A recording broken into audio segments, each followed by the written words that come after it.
Hello everyone, and welcome back to Let's Play Devil May Cry 3 Special Edition. This is Accounting Nightmare, and we're doing Mission 3. Now something I didn't show off before is we actually have a costume select here. This is our default costume. And we can go with the shirtless costume from Mission 1. This is a Devil May Cry 1 costume. Looks pretty nice. And this is Devil May Cry 1 costume without his coat on. Looks a bit odd, I think. There's a few others, but we'll look at them later. We'll go with the default costume today, but next time we'll play around with another costume. And this is the load screen, which I've been cutting out. You can slash it, and you can shoot it. You can do stingers on it in high times to flick it in the air.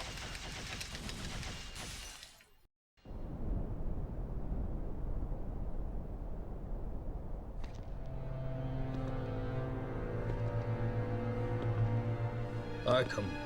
Well, doesn't it excite you? The Timon Negru has revived. The Great One, who once ruled this earth as the medium between the human world and the demon world. Isn't it a magnificent view? The greatest minds of their time, those who revered evil, constructed this glorious edifice. Now, after 2 millenniums of confinement, it can at last fulfill the purpose for which it was intended. That's none of my concern. Did he have it? Of course. He's taking good care of it. After all, it is the only memento left from the mother you both lost. But he has no idea of its true power.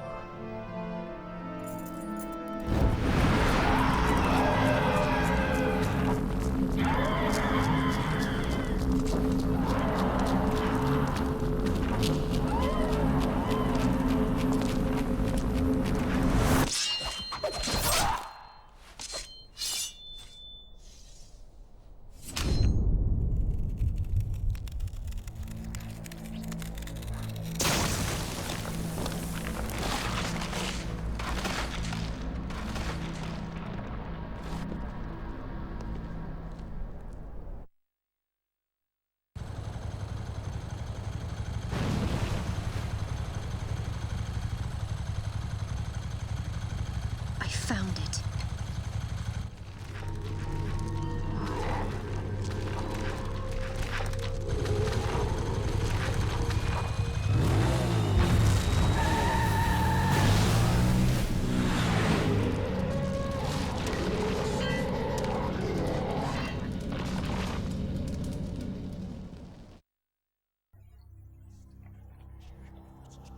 A new character there. So if you weren't paying attention, the number 3 was right at the end in the fire. So we tried out Royal Guard last time.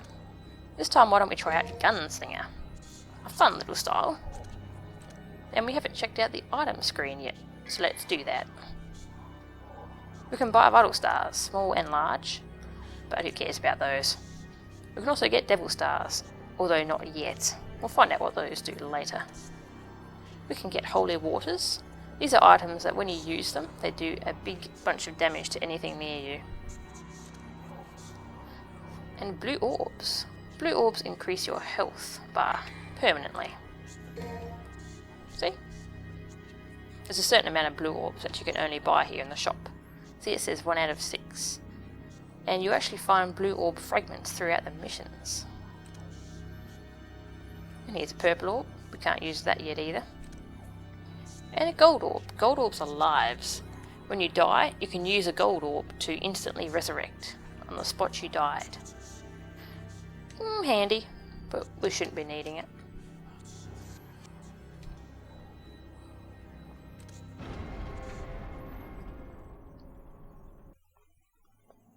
Ooh, eerie. So if we go back this way, we actually end up in the area for Mission 2, just outside Dante's shop. But there's nothing new there, so let's continue on towards this demonic tower.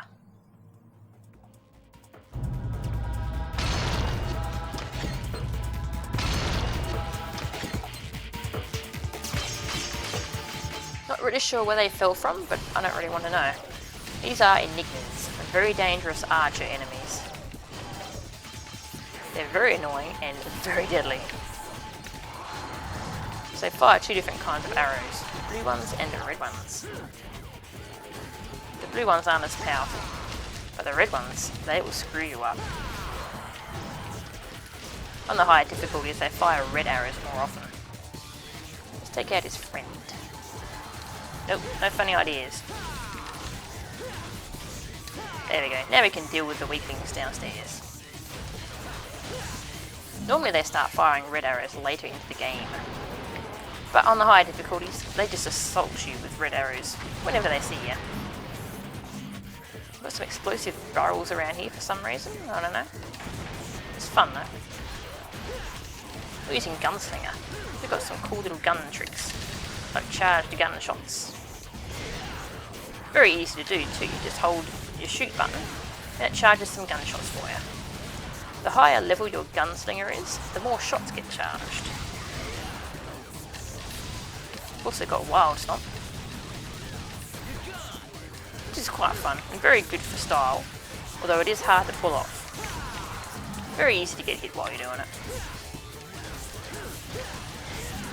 We've also got Twosome Time, which lets you shoot two enemies at once. Great for crowd control. Not very good on the whole style thing though, unfortunately.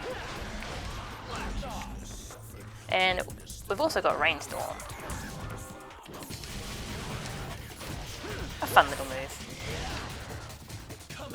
Let's finish him with a Wild Stomp. I've got to be lying down to do this.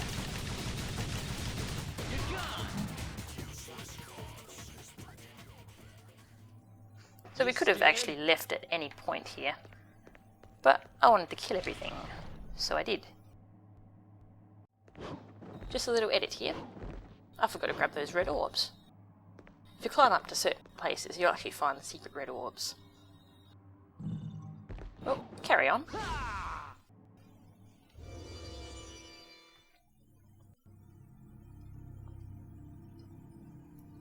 Ooh, is that what I think it is?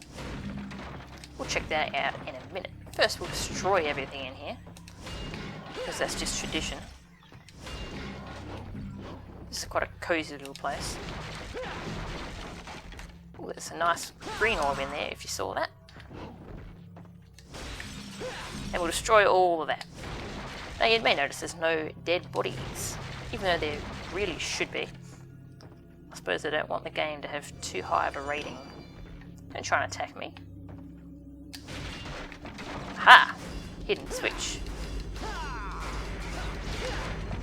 All you do is beat up switches and it activates them. And now we can continue on. First we've got a jukebox to play with though.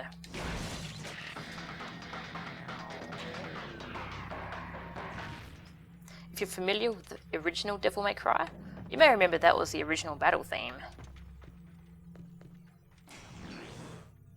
And that is our trusty shotgun. The shotgun is a staple of Devil May Cry games. It's in every one so far.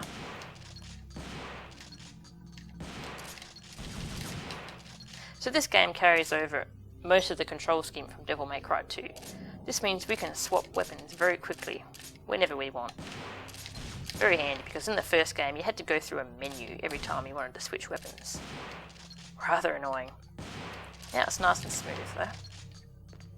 And both guns have no ammo. Lovely. Now we're into the Lava Planet, which is completely trashed. So why don't we finish trashing it and get some red orbs in the process. Not really sure why there's red orbs around here, since red orbs are demon blood. Does that mean that they actually fought back and killed the demons? Whatever. So again, no dead bodies, but there's blood on the floor. Ew.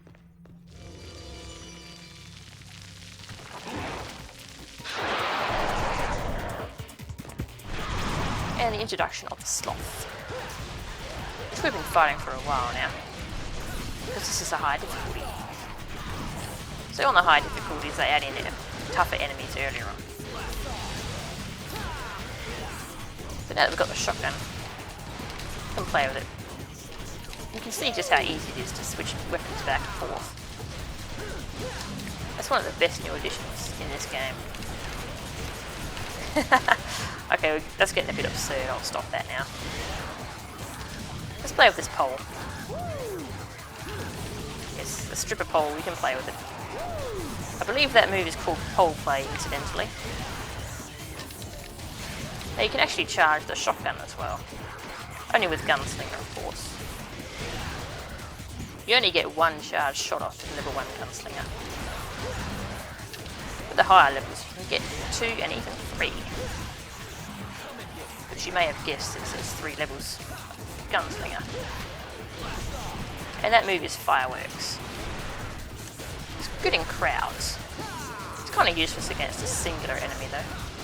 Unless the enemy is really big. You can use it in the air though. The shotgun gets some really nice gunslinger moves later on. But for now the charge shot is probably its best asset.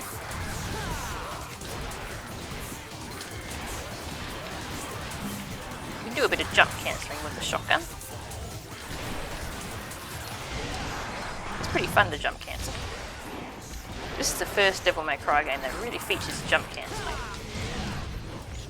Number 1 did have a little bit of it, but you could only do it with the shotgun.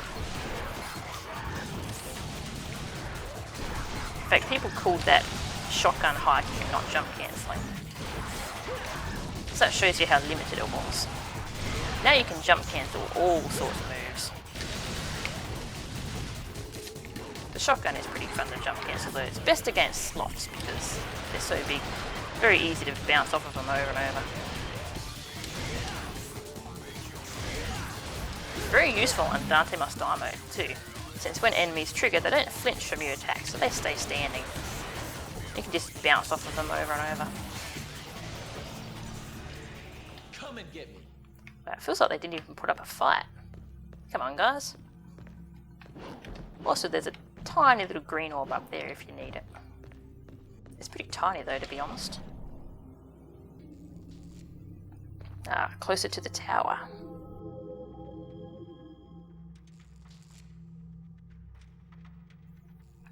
What horrible things lurk within?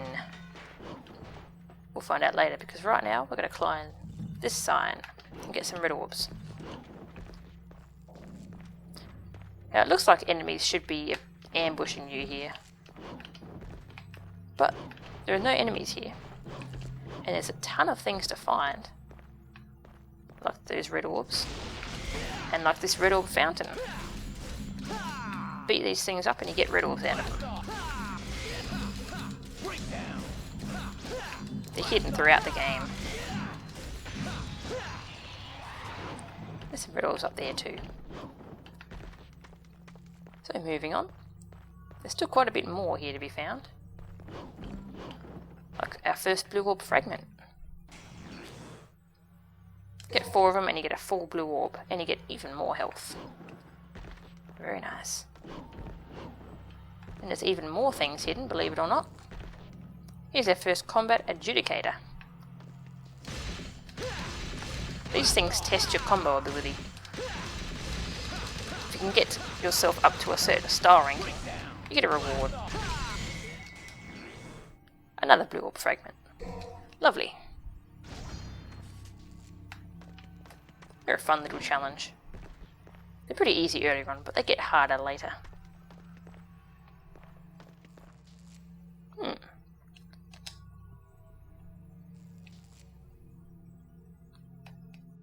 This statue is in all Devil May Cry games.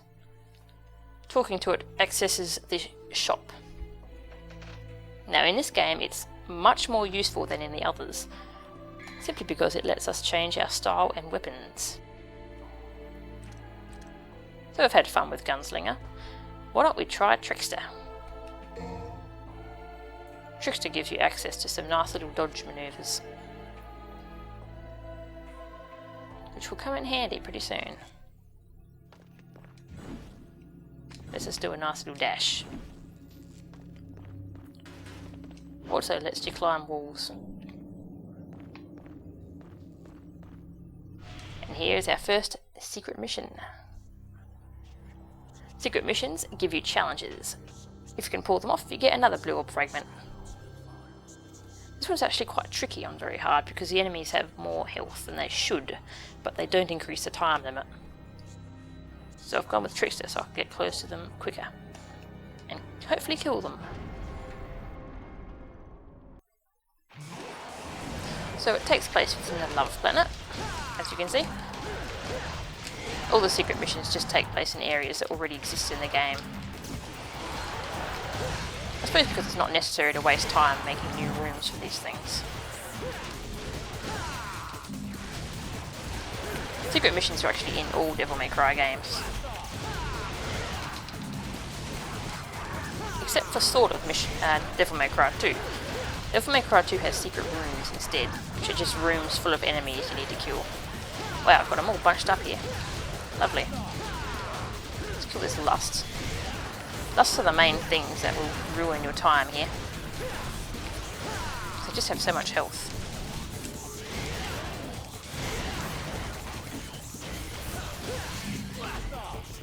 Wow, finished already. I got really lucky there. I managed to herd them all into a little corner and beat the crap out of them. Another blue orb fragment. Lovely. That secret mission is actually quite hellish on Dante Must Die mode. I don't know if it's even possible, because you still get the same time limit, but they can trigger and they have a crap load of health. There's also a green orb hidden there if you need some health before moving on. So let's head onwards. The Ice Guardian's Chamber. Well, I don't see any Ice Guardian. Lots of ice, but no Guardian.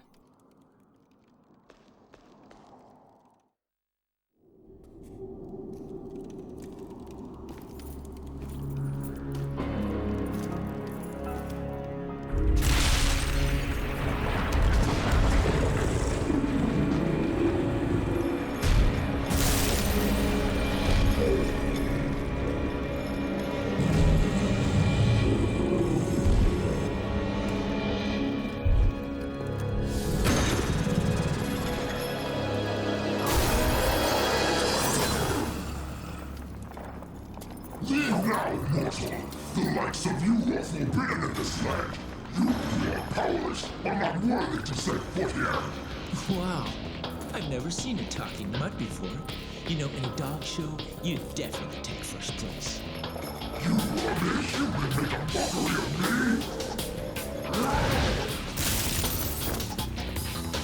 me? Easy, Fido. How about I take you out for a walk? Come on, puppy. Let's go. You'll regret this, you worm! It's showtime. Come on.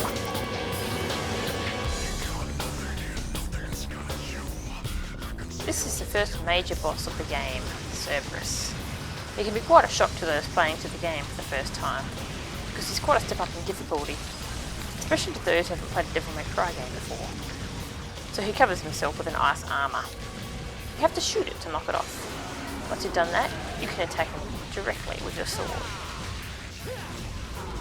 He has 5 different points you can lock onto. His 3 heads and his 2 front legs. His heads take more damage, but if you beat up his legs enough, he falls over like this. Then you can attack his heads for lots of damage. He's regenerated his ice armour, you just have to knock it off again. Shotgun's great for this.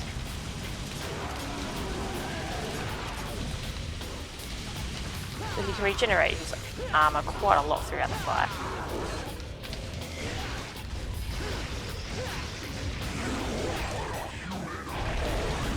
That attack he only does once per fight. It's his Enrage. Basically, he's decided we're not human, and he knows he's going to have to step it up if he wants to beat us. So now he's pissed. He's all red, as you can see, and he's much more aggressive. He's quite a lot more dangerous now. In the first phase, he spent a lot of time just shaking his heads around, giving it free attacks. Doesn't do that anymore. AI seems a bit confused here. He thinks I'm over the right side of the room, I think. His AI occasionally wigs out like that. I'm not really sure why. So you can slash his heads from the ground, as you can see. You don't have to do air attacks. So we knock off his armour again.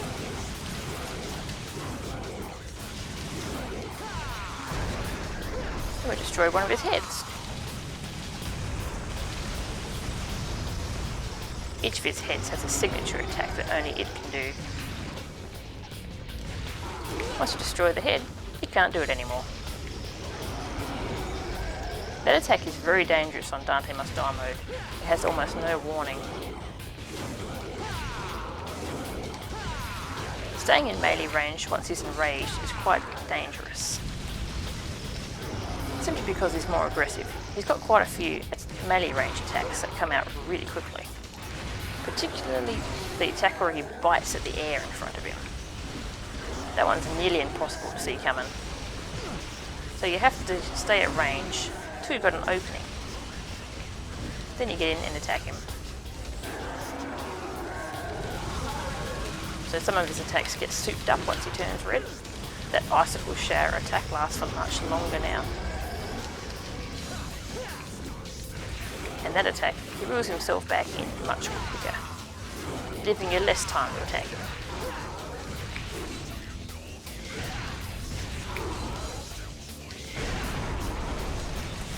I like Trickster for this fight, because you can duck in and out of melee range nice and quickly, to avoid attacks like that. Otherwise you need to be much more careful. You are not human, are you? Who knows? I'm not even sure myself. Regardless, you have proved your strength. I acknowledge your ability. Take my soul and go forth. You have my blessing.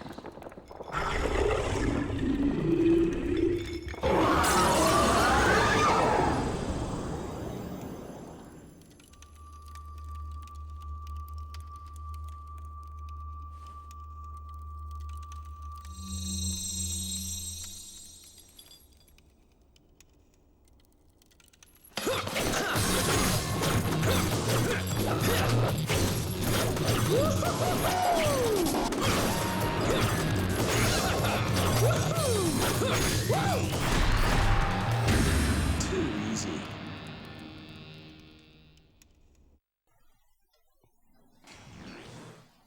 And here we have our first new devil arm, Cerberus. Some lovely little nunchucks infused with the power of ice. Let's grab these red orbs.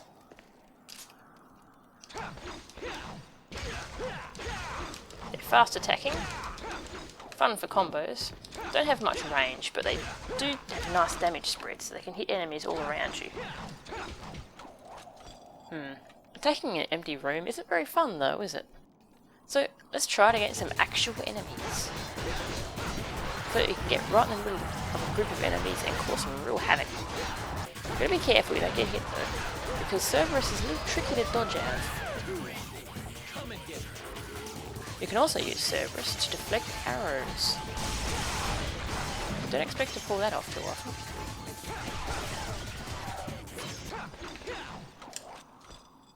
And that's Cerberus.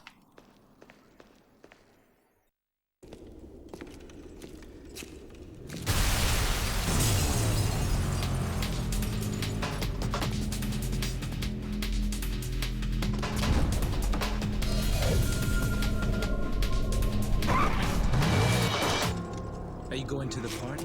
What's the hurry? Didn't you get an invitation?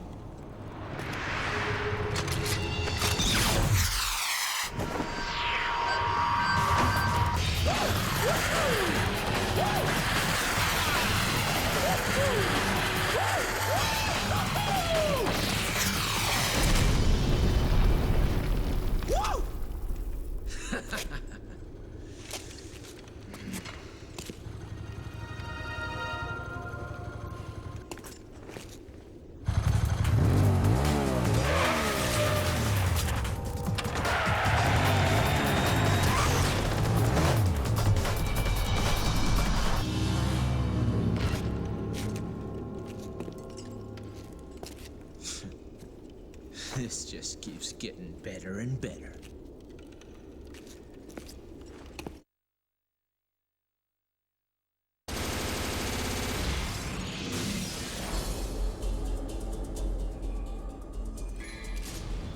So, as the first proper boss fight in the game, it's actually pretty fun.